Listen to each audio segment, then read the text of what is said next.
वृंदावन में बिहारी जी की अनन्य भक्त थी, नाम था कांताबाई, जो कि बिहारी जी को अपना लाला कहा करती थी, उन्हें लाड़ दुलार भी किया करती थी।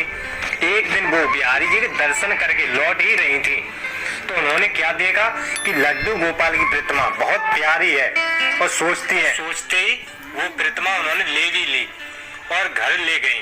कांताबाई को एक बेटी थी जिसकी पास के ही गांव में शादी हो चुकी थी। कांताबाई घर में अकेली रहा करती थी, लेकिन अब दो लोग हो गए थे, एक लड्डू गोपाल और कांताबाई।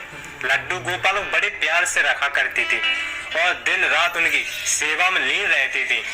क्या मजाल की उनके लाला को जरा भी तकलीफ हो जाए।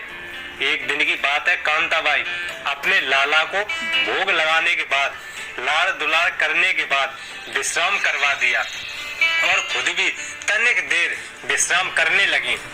तभी उसे जोर जोर से हिचकियां आने लगी और वो इतनी बेचैन हो गई कि उसे कुछ भी नहीं सूझ रहा था और वो दौड़कर लड्डू गोपाल जी के पास पहुंच गई और बिठा के लाला को, तुम मुझे याद कर रहे हो? क्या बात है लाला, बोलो। मेरो लाला डर गओ, गलती हो गई, मैंने अकेले कमरे में छोड़ दिया तुम्हें। अब चलो साथ में बैठते हैं और राधे राधे भजते हैं, ठीक है? ऐसे बातें करने लगी। तभी अचानक कांताबाई की बिटिया उसके घर पे आ गई, जिसका विवाह पास ही के गांव में किया हुआ था। तब कांताबाई की हिचकियां रुक गई, अच्छा महसूस करने लग गई। तो उसने अपनी बिटिया को सारा किस्सा सुनाया कि कैसे वो हिचकियों में बेचैन हो गई, लेकिन बिटिया ने सारा श्रेय अपने ऊपर ले लिया। बिटिया ने कहा कि माँ, मैं तुम्हें सच्चे मन से याद कर रही थी, उसी के कारण तुम्हें हिचकियां आ रही थी, और अब देखो माँ, जब मैं आ गई हूँ तो तुम्हारी हिचकियां भी बंद हो चुकी हैं। कांताबाई ध्यान से उन बातों को सुनती रही और हैरान रह गई कि ऐसा भी भला होता है। तब बिटिया ने कहा, हाँ माँ, ऐसा ही होता है। जब भी हम किसी अपने को सच्चे मन से याद करते हैं तो हमारे अपने को हिचकियां अपने आप आने लगती हैं। तब कांताबाई ने सोचा कि मैं तो अपने ठाकुर को हर पल याद करती रहती हूँ, यानी कि मेरे लाला को भी हिचकियां आती होंगी। हाय मेरा छोटा सा लाला हिचकियों में कितना बेचैन हो जाता होगा। ऐसा वो पूरी रात सोचती रही। सुबह होने तक कांताबाई ने फैसला किया, नहीं, ऐसा नहीं होगा, अब से मैं अपने लाला को जरा भी परेशान नहीं होने दूंगी। और उसी दिन से कांताबाई ने ठाकुर को याद करना छोड़ दिया, अपने लाला को भी अपनी बिटिया को ही दे दिए सेवा करने के लिए। लेकिन कांताबाई ने एक पल के लिए भी अपने लाला को याद नहीं किया और ऐसा करते करते हफ्ते बीत गए। लेकिन लगता कि याद आएगी लाला की तो वो उसी समय बिहारी जी के दर्शन करने चली जाती थी, लेकिन याद नहीं करती।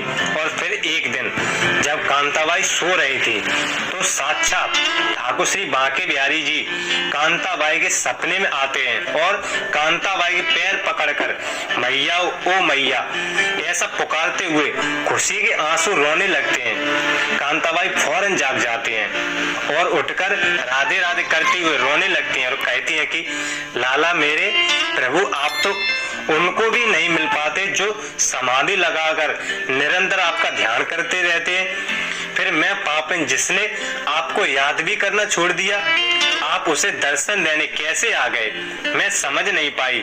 तब बिहारी जी ने मुस्कुरा कर कहा, हे माँ, आप बहुत भोली हो। कोई भी मुझे याद करता है तो या तो उसके पीछे किसी वस्तु का स्वार्थ होता है, या फिर कोई साधु ही जब मुझे याद करता है तो उसके पीछे भी उसका मुक्ति पाने का, भक्ति या मेरा प्रेम पाने का स्वार्थ छिपा होता है। लेकिन धन हो माँ, तुम ऐसी पहली भक्त हो जिसने ये सोचकर मुझे याद करना छोड़ दिया कि कहीं मुझे हिचकियां आती होंगी और मुझे कोई तकलीफ न पहुंचे।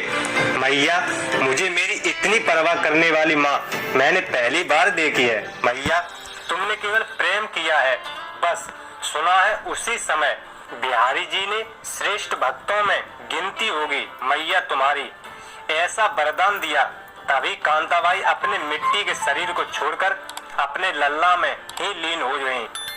इसलिए बंधुओं, ठाकुर तुम्हारी भक्ति और चढ़ावे के भी भूखे नहीं हैं। वो तो केवल तुम्हारे प्रेम के भूखे हैं। उनसे बस जितना हो सके प्रेम करिए। राधे राधे।